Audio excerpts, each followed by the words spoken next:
Grow your practice, grow your wealth, grow your impact. Find out how to spend less time in the dental chair and more time on the things you love. All right, it's Eric Morin. This is the Dental Wealth Podcast, the one and only podcast committed to keeping dentistry in the hands of dentists. Guys, we had a lot of great feedback last week. We put the podcast out, and you never know how much excitement you're going to get over our podcast, but we had so many people coming back, and I love to see the enthusiasm.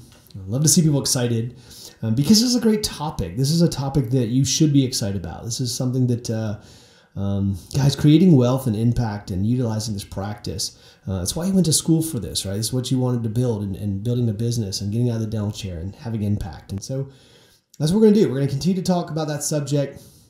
So those of you that don't have it yet, hope you did your homework last week and got your copy of Dental Wealth. If you haven't gotten your copy of Dental Wealth, you need to go pick up your copy now. And we've made it really easy. Yes, it is on Amazon, but all you have to do is reach out to us today, and we'll send you your free copy. You want to have this copy in your hand because you want to go through I've put a lot of math in here. I put a lot of formulas in here. And if you don't have the copy of this book, you're going to be a few weeks behind at least on some of the concepts we're going through. So reach out before you go forward. Stop this podcast. Go ahead and reach out to us. Get your copy today. So let's keep going. So last week, one of the things I said was that, business owners should not just be dumping money in 401ks. And a lot of comments on that. So let's just talk about it and unravel that for a minute. So am I against retirement plans or 401ks? Absolutely not. If anything, it's probably the opposite. I'm a huge fan of investing and paying off debt, retirement funds, and creating wealth, and wealth being passive cash flow and creating margin of time and money, whatever that ends up being. But if you thought that I was talking about being against retirement plans, I think you missed the point. The point is that you got to really understand, if you want to create wealth and you want to create a phenomenal business, what you need to understand first is that there's no one in the marketplace that I know of beside myself really talking about where to invest capital and really becoming good at capital. And so there's this concept called opportunity cost. And this might be remedial for some people, but I want you to understand this. Anytime you make a decision with a dollar, right? There's always the what could I have done with a dollar, right? Even if you pay off a piece of debt, there's what could I have done with that money instead of paying off debt. So anytime we put money in a 401k, all right, we have to look and say, where else could we have put that money? What were my other options, right? I mean, my financial advisor, my accountant said it made sense for me to put money in a 401k because if I did that, well, then I'd have some savings, which, by the way, savings is good, and it would reduce my tax rate, which, by the way, I hope you like reducing your tax rate. And so it seemed like that made a lot of sense. And so what I want you to understand is what's the opportunity cost. So besides the fact of just locking up capital for the next 20 to 30 years, which, by the way, don't do, what's the opportunity cost? See, I think you first need to understand, if you want to calculate opportunity cost within your practice, let's just take one area. Let's take the idea of marketing your practice. And by the way, it used to be taboo. So people used to say, you shouldn't market your practice, that it's unprofessional, and that, that you might hurt your brand. But I want to tell you that I would absolutely disagree with that wholeheartedly. Matter of fact, it's the opposite. See, it used to be unethical in most circles to market if you're a dental practice. But today, if you love this profession, if you care about this profession, like if you're passionate about this profession and you want to keep it in the hands of dentistry and not a bunch of venture capitalists and private equity firms, then I need you to figure out how to become really, really good at marketing. By the way, we're going to show you how to do that. This podcast, like I said to you, it's committed to you. We're going to show you exactly how to do that right here. You don't have to go anywhere else. Right here, we're going to show you how to do that. But today, I want to talk about that opportunity cost. And so the first part to understand is this. Let's say that you take that $40,000. I mean, let's just say that you could put $40,000 a year, into your 401k. Let's just say that's the advice, and you say, well, I don't listen to Eric. I'm going to just put money in my 401k. Well, if we took $40,000, let's say you can max it and put like $40,000 in your 401k this year. Well, investment advisors use something called the rule of 72. And what that rule of 72 states is that if you take 72, you divide it by the rate of return, it tells you how many years it takes money to double. But because we know the stock market goes up and down, we know it takes about 10 years for money to double. So we would expect a single investment in a 401k, a single investment of $40,000 in 10 years to be worth about $80,000. Okay, well, what's the opportunity cost, right? Now there's an opportunity cost. Well, let's say we invest it in the practice instead. And so in this form, by the way, the formula I'm going over right now is in Dental Wealth. You're going to want to get your copy. In that copy, we're going to show you this math. It's pretty powerful. So the first thing you need to understand is you need to know how much it's costing you to get a new patient. So if you really want to figure out how to do this math, you got to know how much it's costing you to get a new patient. And here's a good question for everyone listening. Does anyone watch Shark Tank? Like, are you guys like, I do like watching Shark Tank. I enjoy it. But one of the things you're going to hear like Mark Cuban talk about all the time, and you're going to hear the sharks talk about, is what's your acquisition cost? Here's a good question for you. What if you knew how much it costs you to get a new patient? Like, what if you statistically knew exactly how much it would cost you to get a new patient? And then what if you knew what a new patient was worth?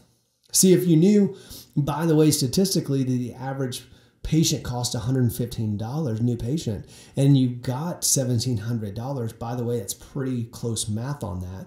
And if you just multiplied, right, if I just taught you how to multiply, do you understand that you could take that same investment of $40,000, you can invest it back in your practice and increase your production by almost $600,000 in 1 year.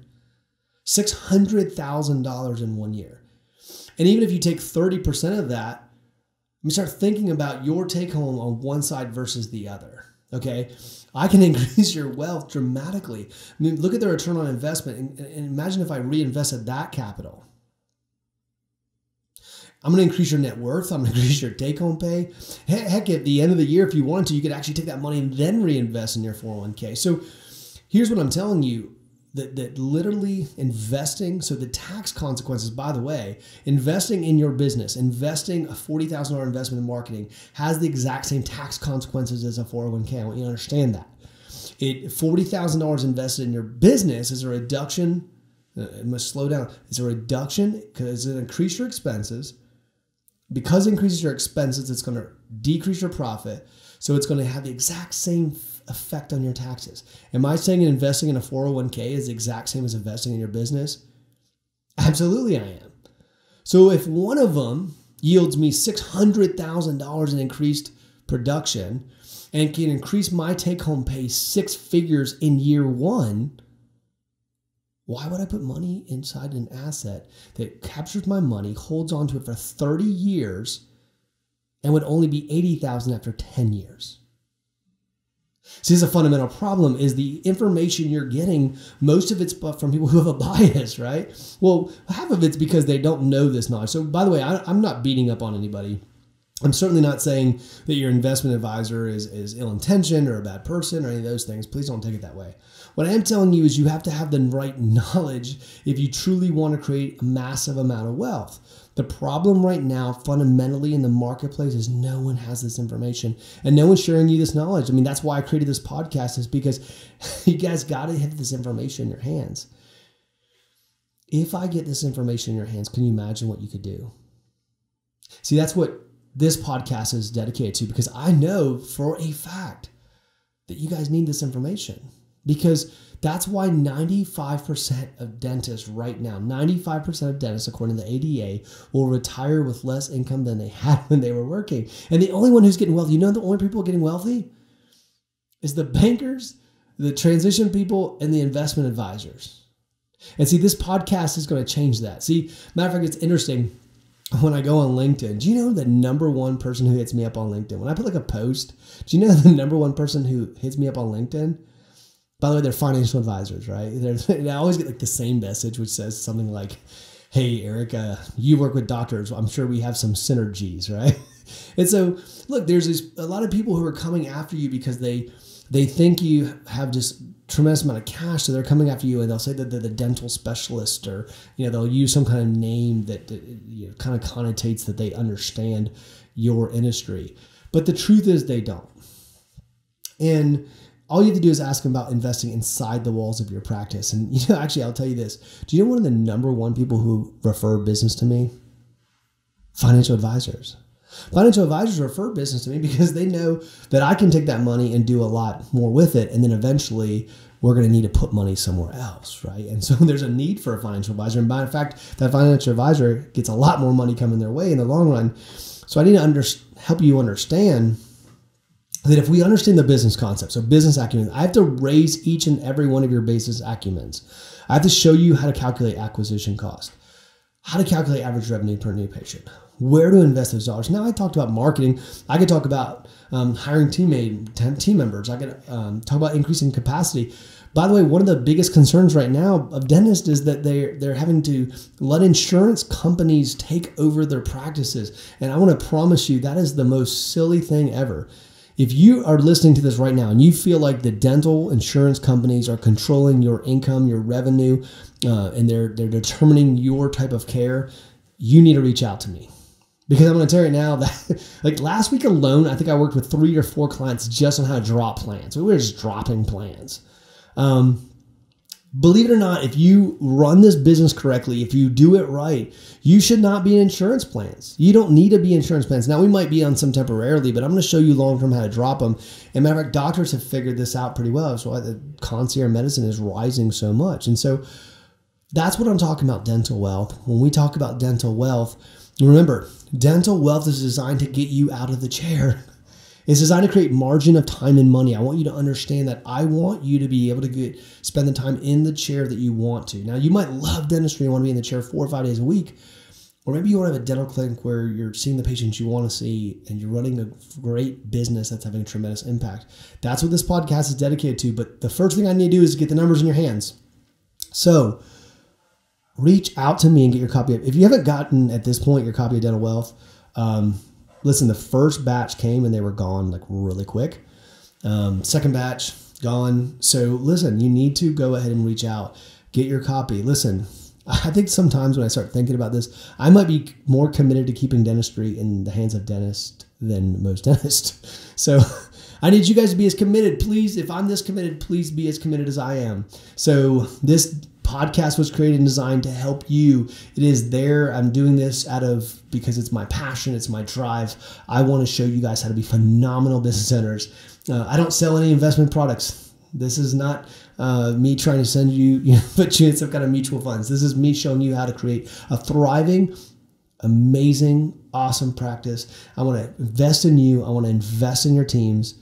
Like I want to show you how to build the practice that you've always wanted. Many of you started a dental practice and like you wake up one day and you're like 51, you're like, this is not what I expected to be at this point. And if that's you, if you're listening to this right now, and you're 51 years old or something, somewhere in that area, and you're saying, hey, I'm not where I want to be, reach out, connect, like, let me help you. And if it doesn't matter where you are. And believe it or not, it's interesting. When I started helping doctors, I thought I would end up with a lot of doctors that were struggling. And the number one person who reaches out to me, it's actually the successful doctor, the person who's stuck and they're looking to take their practice to the next level. It's interesting. If you're like 300 pounds overweight, like anybody can give you advice, right? You don't need sophisticated advice. You don't need high level advice. It's like, hey, look, stop like going to McDonald's and take a walk around the block. What if you're an ultra marathon runner? See, when you get higher up, the higher you move up, the more help you need. And so this podcast is also for you. It's also help you to get faster, to get more elite, to build better systems. So I'm going to be putting out content every single week. Remember, this podcast is dedicated to you. I'm doing it for you. This is my passion, my drive, my energy, my commitment to you. This is what I'm willing to do to help you take your practice to the next level and I'm just committed to keeping dentistry in the hands of dentists. Remember that. Get your copy of Dental Wealth. Reach out. We've got a few links we're going to include today. We also have an awesome event that's coming up. You're not going to want to miss it and be part of it. It's called Dental Financial Mastery. It's got a giant ballroom. We got big screens. We got awesome speakers coming in talking about every subject you can think of.